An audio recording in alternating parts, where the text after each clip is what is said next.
Hello दोस्तों, स्वागत है आपके अपने YouTube channel agriculture on top knowledge में। मैं आपका भाई ऋतिक आज एक नई क्लास के साथ आया हूं। तो साथियों, आज जो हमारी क्लास है एग्रोनॉमी की 11वीं क्लास होने वाली है। किसकी? मूंगफली की खेती। इंग्लिश के में जिसे बात करते हैं तो कल्टीवेशन ऑफ ग्राउंड नट। ठीक है, क्या नाम से जाना जाता है इंग्लिश में? ग्राउंड नट।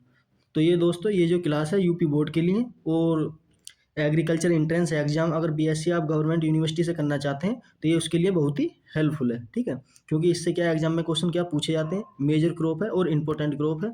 इसलिए आप इसे क्या शुरू से लेकर आखिर तक देखना।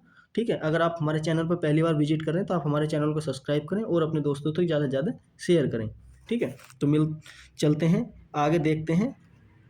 सबसे पहले हम इसकी बॉटनिकल नेम की क्या बात करते हैं तो क्या है? एरिकस हाइपोजिया। ठीक है, एरिकस हाइपोजिया है। फैमिली की बात करते हैं, लेग्यूमिनेसी फैमिली से क्या बिलोंग करता है, या फवेसी फैमिली से क्या बोल सकते हैं बिलोंग करता है। ओरिजिन की बात करते हैं तो ब्राजील इसका ओरिजिन माना जाता है। क्रोमोसोम नंबर की बात करते हैं तो 40 पाए जाते हैं। ठीक है, कितने पाए जाते हैं? 40 पाए जाते हैं। इसके जो कुछ इंपॉर्टेंट क्वेश्चन है वो मैंने इस वीडियो के लास्ट में कराऊंगा। ठीक है, इसलिए आप इस वीडियो को शुरू से लेकर आखिर तक देखें। अगर आप हमारे चैनल पर पहली बार विजिट करें तो दोस्तों चैनल को सब्सक्राइब करें और बेल आइकन दबा दें, जिससे आने वाली वीडियो का कोई भी नोटिफिकेशन हो आप तक पहुंच सके। ठीक, इसके कुछ अन्य नाम है, उनके बारे में बात करते हैं। तो पी नट के नाम से क्या जाना जाता है? ठीक है, अर्थ नट के नाम से जाना जाता है और मंकी नट के नाम से भी जाना जाता है। ठीक है, ये मेजर इंपॉर्टेंट पॉइंट है। एग्जाम में क्या आपसे इसी तरीके से पूछा जाएगा कि पी नट के नाम से क्या, कौन सा क्रॉप को जाना जाता है। ठीक है, और एक बात बता दूं, इसे वनस्पतिक तेल की क्या है, राजा के नाम से भी क्या जाना जाता है। ठीक, इसके कुछ प्रोटीन और तेल की मात्रा की बात कर लेते हैं। कितने परसेंट इसमें तेल पाया जाता है और कितने परसेंट इसमें क्या प्रोटीन पाई जाती है। तो तेल की बात करते हैं, 45% तेल पाया जाता है और 26% प्रोटीन पाई जाती है। कितने परसेंट? 26%। ठीक, मूंगफली की बात करते हैं तो मूंगफली के तेल की जो खली होगी, यानी कि इंग्लिश की बात करते हैं ऑयल केक। ठीक है, उसमें कितने परसेंट नाइट्रोजन पाई जाती है? 7.3% के आसपास क्या पाई जाती है। सबसे ज़्यादा क्या खली पाई जाती है इसके अंदर। ठीक है, जितनी भी क्रॉपें हैं अब तक कराई हैं मैंने अब तक उसमें। ठीक, इंपॉर्टेंट है, मेजर पॉइंट है ये वाला कि मूंगफली की खली है, ऑयल केक है, उसमें कितने परसेंट नाइट्रोजन पाई जाती है। ओके, आगे चलते हैं। विश्व स्तर पर और क्षेत्रफल उत्पादन की बात करते हैं। क्षेत्रफल में सबसे ज़्यादा क्या भारत में होता है? सबसे ज़्यादा क्षेत्रफल है, यानी कि एरिया है, सबसे ज़्यादा अपने भारत का है। फिर दूसरे नंबर पर चीन है, फिर उसके बाद है नाइजीरिया। कौन सा है? नाइजीरिया। उत्पादन की बात करते हैं, जिसे इंग्लिश में बोलते हैं प्रोडक्शन। तो प्रोडक्शन में सबसे ज़्यादा फर्स्ट नंबर पर कौन है? चीन है। दूसरे नंबर पर हमारा भारत है और उसके बाद कौन सा है?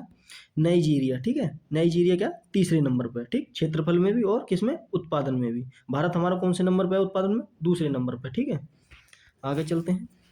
अब बात कर लेते हैं भारत की स्थिति, यानी कि भारत की स्थिति क्या है मूंगफली उत्पादन में, कौन सा राज्य सबसे ज़्यादा उत्पादन करता है, किसका ज़्यादा क्षेत्रफल है, उसके बारे में। ठीक है, भारत में मूंगफली की स्थिति क्या है उत्पादन में? तो क्षेत्रफल की बात करते हैं। सबसे ज़्यादा क्षेत्रफल पर उगाई जाती है आंध्र प्रदेश में उगाई जाती है, यानी कि साउथ एरिया में। गुजरात में दूसरे नंबर पर गुजरात उगाया जाता है क्षेत्रफल में, फिर तीसरे नंबर पर तमिलनाडु। ठीक, उत्पादन की बात करते हैं तो सबसे ज़्यादा उत्पादन कहाँ होता है? गुजरात में होता है। कहाँ होता है? गुजरात में होता है। और आंध्र प्रदेश में दूसरे नंबर पर आंध्र प्रदेश, तीसरे नंबर पर क्या हमारा तमिलनाडु है। ठीक, उत्पादकता यानी कि प्रोडक्टिविटी की बात करते हैं, यानी कि कम एरिया पर ज़्यादा उपज होना, वो कहाँ होती है? तमिलनाडु में। यानी कि कितनी? 17 कुंटल पर हेक्टेयर के हिसाब से क्या हमें मिल जाती है वहाँ की खेती मूंगफली की। हमने मूंगफली को क्या है, दो भागों में बांटा दोस्तों। कितने भागों में बांटा है? दो भागों में। कौन कौन सी हैं? तो गुच्छेदार और फैलने वाली। यानी कि मूंगफली जो होती है वैरायटी दो प्रकार की होती है, गुच्छे वाली और फैलने वाली। गुच्छे वाली यानी कि सीधी बढ़ने वाली किस्में होती हैं और ये रेंगने वाली होती हैं। ये क्या हमारी रेंग कर चलती है, फैलने का मतलब। तो इसका ये एरिकस हाइपोजिया वैरायटी है। फ्रिस्टिगेटा क्या है? इसकी वैरायटी है। ठीक है, आपसे पूछेगा कि गुच्छे फैलने वाली वैरायटी का बॉटनिकल नेम क्या है, तो आपको पता होगा क्या है, एरिकेसा हाइपोजिया वैरायटी है इसकी फ्रिस्टिगेटा। ठीक, जो गुच्छे वाली है। ठीक है, जो फैलने वाली एरिकेस हाइपोजिया वैरायटी है इसकी क्या। ठीक, इतना ही है इसमें। उसके बाद बात करते हैं, इसका इंपॉर्टेंट पॉइंट है जो परागण होता है मूंगफली के अंदर दोस्तों, ग्राउंड नट के अंदर, यानी कि एरिकस हाइपोजिया के अंदर जो हमारा पोलिनेशन होता है तो सेल्फ पोलिनेशन होता है, यानी कि स्वयं परागण होता है। ठीक है, बात करते हैं प्रकाश प्रतिक्रिया की, यानी कि फोटोपीरियडियम की। तो C3 प्लांट होता है, अल्प दिवसीय पौधा होता है और शॉर्ट ड्यूरेशन वाला प्लांट होता है। ठीक है, अल्प दिवसीय इंग्लिश की बात करते हैं तो हम शॉर्ट ड्यूरेशन वाले प्लांट बोलते हैं। ठीक है, C3 प्लांट क्या होते हैं? ऐसे प्लांट जो क्या तना उनका मुलायम हो, पतला हो। ठीक है, जो क्या आसानी से मुड़ जाए, तो उसे क्या कहते हैं हम? C3 प्लांट के, मतलब ये एक सिम्टम्स बता रहा हूँ पहचानने की, वो सब जैसे हमारा गेहूँ है, धान है। ठीक है, जो हमारा मक्का है, गन्ना है, ये किस में आ जाएंगे? हमारे सब C4 में आ जाएंगे। किस में आ जाएंगे? C4 प्लांट में। ओके, आगे चलते हैं। बात करते हैं फल, यानी कि हम इसके फल को क्या कहते हैं, पोड कहते हैं। किस नाम से जाना जाता, पोड के नाम से जाना जाता।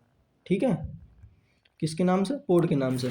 इंपॉर्टेंट पॉइंट है ये वाला, बहुत ही इंपॉर्टेंट है। ठीक है, आपसे पूछेगा कि पैगिंग, पैगिंग क्या होती है, ये बोर्ड एग्जाम में क्या पूछा जाता है हर बार। ठीक है, ये तो बोर्ड एग्जाम में क्या पूछा ही जाता है।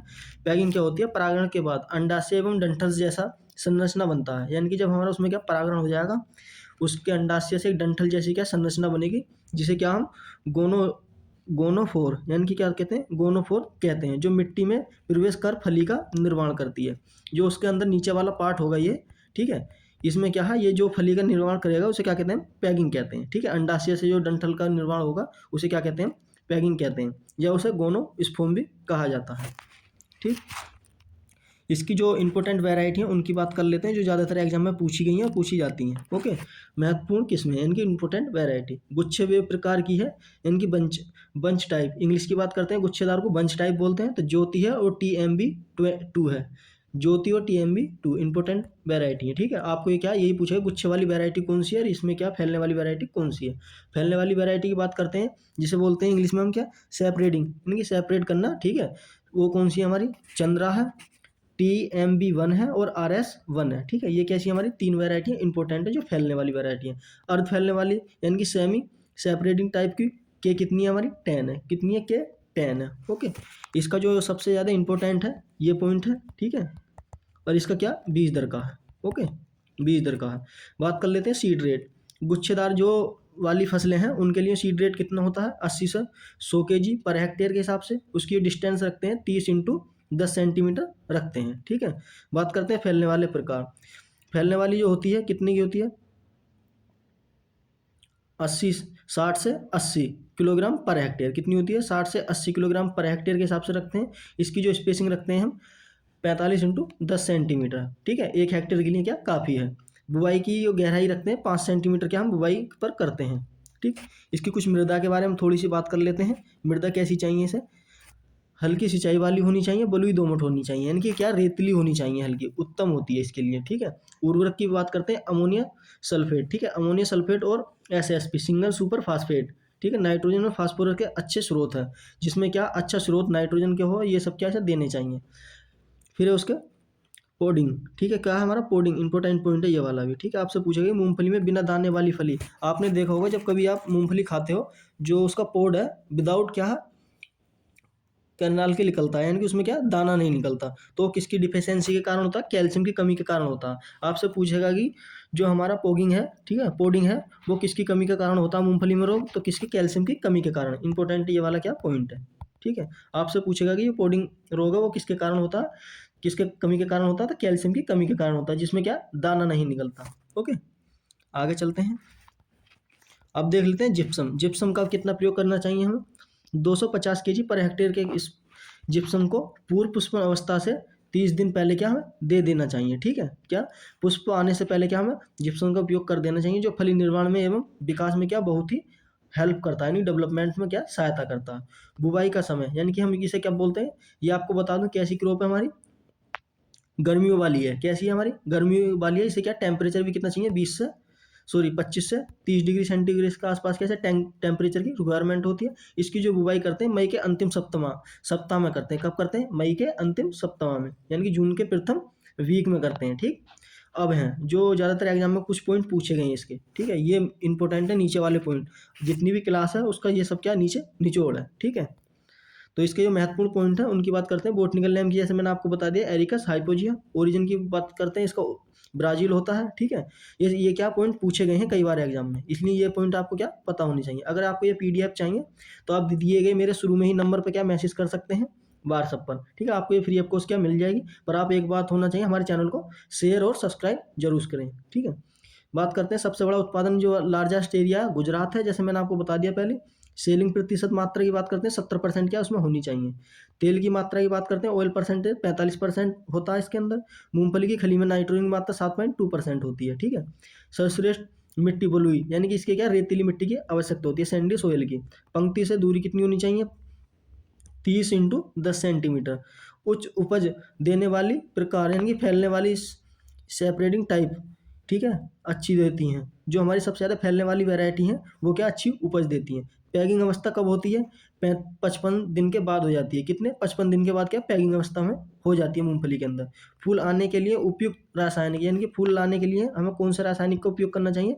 NAA @ 40 ppm का क्या उसमें उपयोग करना चाहिए। मूंगफली का फल का प्रकार क्या होता है? नट टाइप होता है। इंपॉर्टेंट पॉइंट है ये वाला, ठीक है। किस प्रकार का होता? नट टाइप का होता। उपयुक्त शाकनाशी है, ठीक है। कौन सा होता है? यानी कि जो हम इसका खरपतवार बीज नियंत्रण करते हैं वो किसके थ्रू करते हैं?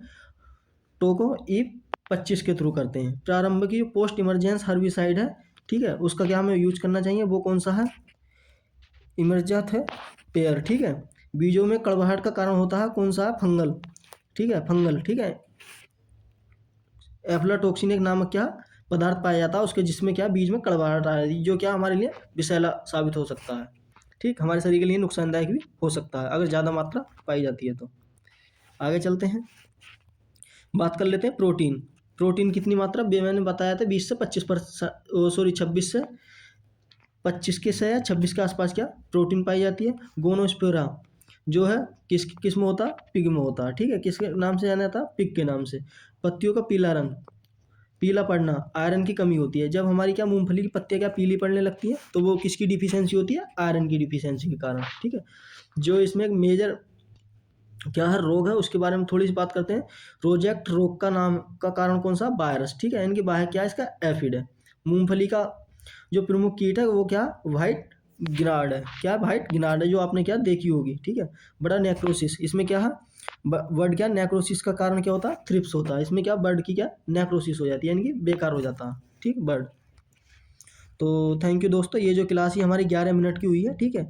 आपने, आई होप, मुझे उम्मीद है कि आपने ये क्लास मेरी पूरी देखी होगी। अगर आपने ये पूरी देख ली तो आप एक बार कमेंट जरूर करके जाएं प्यार सा, कैसी लगी आपको क्लास, ठीक है। दोस्तों इसी प्रकार की जितनी भी कल्टीवेशन है, कुछ मैंने अपनी कल्टीवेशन क्या करा दी है अपने यूट्यूब चैनल पर, एक बार प्ले लिस्ट जाकर जरूर विजिट करें, ठीक है। जितनी भी जो पिछली क्लास कराई है मैंने अब तक 10, उन्हें भी जरूर देखें, ठीक है। तो दोस्तों मिलते हैं इसी प्रकार की अगली वीडियो में। अगर आपको कोई भी इन्फॉर्मेशन चाहिए यूपी कैटेट एग्जाम से रिलेटेड, ठीक है, यूपी कैटेट एग्जाम से रिलेटेड या आईसीआर एग्जाम से रिलेटेड, ठीक है, आईसीआर एग्जाम से रिलेटेड या अदर एग्रीकल्चर जितने भी कंपटीशन एग्जाम है उनसे रिलेटेड कोई भी इन्फॉर्मेशन चाहिए तो आप दिए गए इस नंबर पे भी मैसेज भी कर सकते हैं, ठीक है। अगर और बाकी क्या हमारे चैनल को आप सब्सक्राइब भी कर सकते हैं, क्योंकि इस पर क्या जो भी नोटिफिकेशन आता है किसी भी एग्रीकल्चर नौकरी से संबंधित वो आपको क्या इस पर मिल जाएगी। तो दोस्तों स्वस्थ रहें, मस्त रहें, मिलते हैं इसी प्रकार की अगली कल्टिवेशन, तब तक के लिए मैं इजाजत दें, धन्यवाद।